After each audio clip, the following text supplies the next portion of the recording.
ऐसा कहा जाता है कि भगवान शिव त्रिलोक के आदि और अंत के देवता हैं, जिनके आगे दुनिया की सभी शक्तियाँ असफल हो जाती हैं। लेकिन क्या आपको मालूम है आखिर भगवान शिव का जन्म कैसे हुआ था? उनकी माता कौन थी और उनके पिता का क्या नाम था? उन्होंने किससे अपनी शिक्षा प्राप्त की थी और किस किस को शिक्षा का दान दिया था? अगर नहीं तो चलिए, क्योंकि इस वीडियो के माध्यम से हम आपके इन्हीं सभी सवालों का जवाब देने वाले हैं, इसलिए प्लीज इसे स्किप किए बिना एंड तक जरूर देखना। दोस्तों, आज सबसे पहले भगवान शिव के जन्म से जुड़ी पहली कहानी यानी शिव पुराण की एक लोकप्रिय कथा के बारे में बताने वाले हैं। शिव पुराण के अनुसार भगवान शिव को स्वयंभू माना जाता है, जिसका मतलब होता है कि भगवान शिव का जन्म स्वयं ही हुआ था। यानी कि इससे एक बात तो साफ हो जाती है कि ना ही भगवान शिव की कोई माता है और ना ही उनके कोई पिता हैं। इसी कारण से भगवान शिव पंच तत्वों से भी परे हैं, जिस कारण से इन्हें मृत्यु का भी कोई भय नहीं है और इनकी मृत्यु कभी नहीं हो सकती। पर अब बात करते हैं विष्णु पुराण में बताई गई भगवान शिव के जन्म से जुड़ी हुई एक और कहानी के बारे में। विष्णु पुराण में बताया गया है कि भगवान विष्णु के माथे से निकलने वाले तेज के कारण भगवान शिव की उत्पत्ति हुई थी और उनके नाभि से निकलते हुए तेज से कमल पर विराजमान ब्रह्मा जी का जन्म हुआ था। मगर दूसरी ओर भगवान विष्णु के जन्म के बारे में शिव पुराण में बताया गया है कि एक बार की बात है जब भगवान शिव अपने घुटने मल रहे थे और उनके घुटनों से निकलने वाले मैल से भगवान श्री विष्णु जी का जन्म हुआ था। पर अगर ऐसा हुआ है तो विष्णु पुराण और शिव पुराण एक दूसरे से बिल्कुल अलग हैं। इस कथा के अलावा भगवान शिव के जन्म की एक और पौराणिक कथा काफी ज्यादा पॉपुलर है, जिसे शायद आपने बड़े बुजुर्गों से सुना होगा। पर अगर नहीं सुना तो आपकी जानकारी के लिए बता दें कि एक बार की बात है जब भगवान विष्णु और परम ब्रह्मा जी के बीच इस बात पर बहस छिड़ गई थी कि आखिर इस संसार में सबसे महान कौन है। और जब भगवान विष्णु और भगवान ब्रह्मा इस बात को लेकर बहस कर रहे थे तो एक जलते हुए खम्बे के रूप में महादेव उनके बीच आए थे। दोस्तों, वो दोनों इस रहस्य को नहीं समझ पाए और तभी अचानक से एक आवाज आई जिसने कहा कि जो भी इस खम्बे का छोर ढूंढ लेगा वही सबसे महान कहलाएगा। ऐसा सुनते ही ब्रह्मा जी ने एक पक्षी का रूप लिया और खम्बे का ऊपरी हिस्सा ढूंढने निकल गए। वहीं विष्णु जी ने वराह का रूप धारण किया और खम्बे का अंत ढूंढने निकल गए।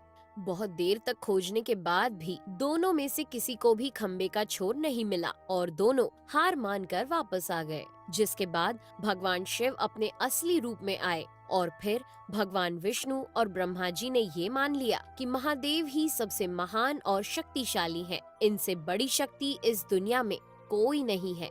इसके साथ ही शिव पुराण में बताया गया खम्बा इस बात को दर्शाता है कि ना ही भगवान शिव जन्मे थे और ना ही उनका कोई अंत है। और एक कारण तो यही है कि भगवान शिव को स्वयंभू कहा जाता है, यानी भगवान शिव का अंत है ही नहीं, वे अमर हैं। अब हम बात करते हैं भगवान शिव से जुड़े एक ऐसे विषय के बारे में जो सबसे ज्यादा प्रसिद्ध है कि क्या भगवान ब्रह्मा भगवान शिव के पिता हैं?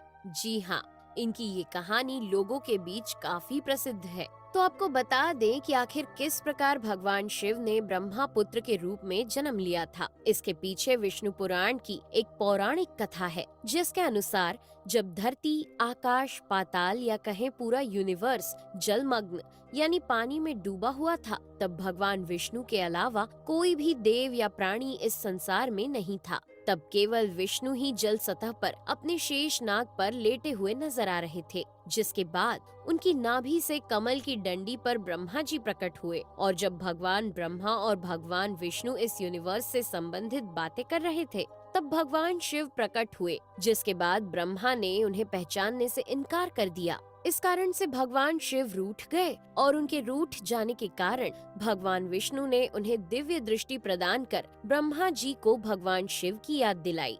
जिसके बाद भगवान ब्रह्मा को अपनी गलती का एहसास हुआ और शिव से क्षमा मांगते हुए उन्होंने उनसे अपने पुत्र रूप में पैदा होने का आशीर्वाद मांगा। जिस कारण से भगवान शिव ने भगवान ब्रह्मा की प्रार्थना को स्वीकार करते हुए उन्हें ये आशीर्वाद दे दिया। लेकिन इसके बाद जब भगवान ब्रह्मा ने इस सृष्टि की रचना शुरू की तो उन्हें एक बच्चे की जरूरत पड़ी और तब उन्हें भगवान शिव का आशीर्वाद ध्यान आया। जिसके लिए भगवान ब्रह्मा ने तपस्या की और बालक के रूप में भगवान शिव उनकी गोद में रोते हुए प्रकट हुए। आपको बता दें कि ये भगवान शिव का एकमात्र बाल रूप है।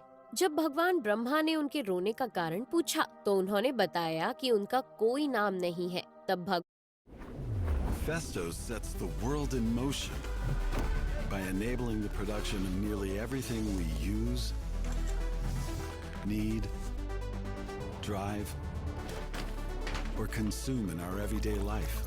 From parts, pills, and parcels, to cars, drills, and stem cells. From software to hardware, from innovation to implementation, from maintenance to confidence, from learning from nature to working with nature, from pneumatics to electrics and synergies created in the mix, easily moving what matters. With the best holistic motion portfolio from one hand in a simply perfect choreography. We elevate industry standards to new highs and drive emissions to new lows. We set the course with insightful advice and by answering complex questions to create the best possible applications. With automation and education. This is our promise to our customers. This is what moves us.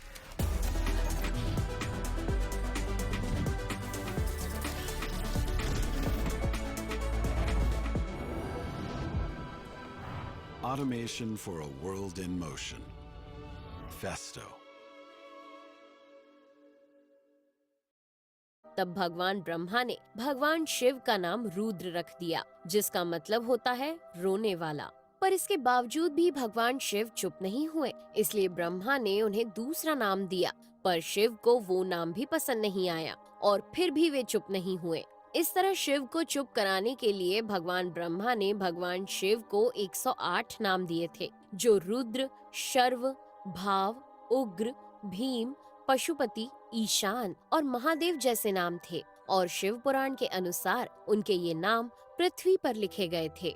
इसके बाद बात आती है श्रीमद् देवी महापुराण की। तो श्रीमद् देवी महापुराण में भगवान शिव की माता और पिता के बारे में बताया गया है। श्रीमद् देवी महापुराण के अनुसार देखा जाए तो एक बार जब भगवान नारद जी ने अपने पिता भगवान ब्रह्मा जी से पूछा कि इस सृष्टि का निर्माण किसने किया है, साथ ही भगवान विष्णु, भगवान शिव और आपके माता पिता कौन है, तब भगवान ब्रह्मा जी ने नारद जी को त्रिदेवों के जन्म के बारे में बताया। जो बताया वो वाकई चौंका देने वाली बात थी। दरअसल उन्होंने कहा कि देवी दुर्गा और शिव स्वरूप ब्रह्मा के योग से ब्रह्मा, विष्णु और महेश का जन्म हुआ था।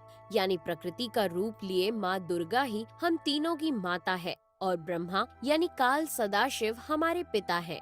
इसके साथ ही श्रीमद् देवी महापुराण में भी भगवान विष्णु और भगवान ब्रह्मा के बीच हुए झगड़े की एक कहानी मिलती है, जिसके अनुसार एक बार श्री ब्रह्मा जी और विष्णु जी में झगड़ा हुआ और दोनों में बहस छिड़ी हुई थी। तब भगवान ब्रह्मा ने कहा कि सृष्टि को मैंने बनाया है और मैं ही प्रजापिता हूँ, जिसके जवाब में भगवान विष्णु जी ने कहा कि मैं आपका पिता हूँ, क्योंकि आप मेरी नाभि से निकले हुए कमल से पैदा हुए हैं। और धीरे धीरे कर ये बहस बढ़ती गई।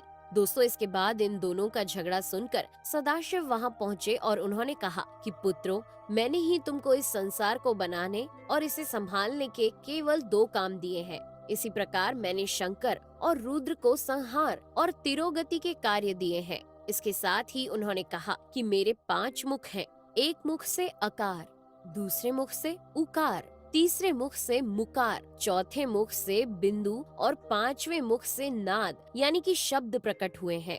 उन्हीं 5 को एक साथ मिलाकर देखा जाए तो एक अक्षर ओम बनता है, जिसे आज हम सभी भगवान शिव के मूल मंत्र के रूप से जानते हैं। इतना कहने के बाद भगवान ब्रह्मा और विष्णु दोनों ही समझ गए कि भगवान शिव से ज्यादा शक्तिशाली इस दुनिया में कुछ भी नहीं है और दोनों ने भगवान शिव को प्रणाम किया और चले गए। चलिए दोस्तों, अब जब आप भगवान शिव के बारे में इतना तो जान ही चुके हैं, तो क्या आपको पता है कि आखिर भगवान शिव ने किससे शिक्षा प्राप्त की थी और उनके गुरु कौन थे? हम जानते हैं, शायद ही इसका जवाब आप में से किसी को पता होगा, पर जिन्हें नहीं पता उन्हें बता दें कि भगवान शिव स्वयं इस संसार के गुरु माने जाते हैं, जिन्होंने संसार में गुरु शिष्य की परंपरा की शुरुआत की थी। लेकिन अगर सवाल आता है कि आखिर भगवान शिव किसके गुरु थे, तो आपको जरूर जान लेना चाहिए कि हिंदू धर्म के ग्रंथ कहते हैं कि ब्रह्मा जी और शिव जी इस संसार के सबसे पहले गुरु हैं, जिन्होंने गुरु शिष्य के इस रिश्ते की शुरुआत की थी। जहां भगवान ब्रह्मा ने अपने मानस पुत्रों को शिक्षा प्रदान की थी, वहीं भगवान शिव ने अपना ज्ञान केवल अपने 60 शिष्यों को दिया था। यानी भगवान शिव 60 शिष्यों के गुरु थे, और वे जिन शिष्यों के गुरु थे उन्हें आज के समय में सप्त ऋषियों का दर्जा दिया गया है। तो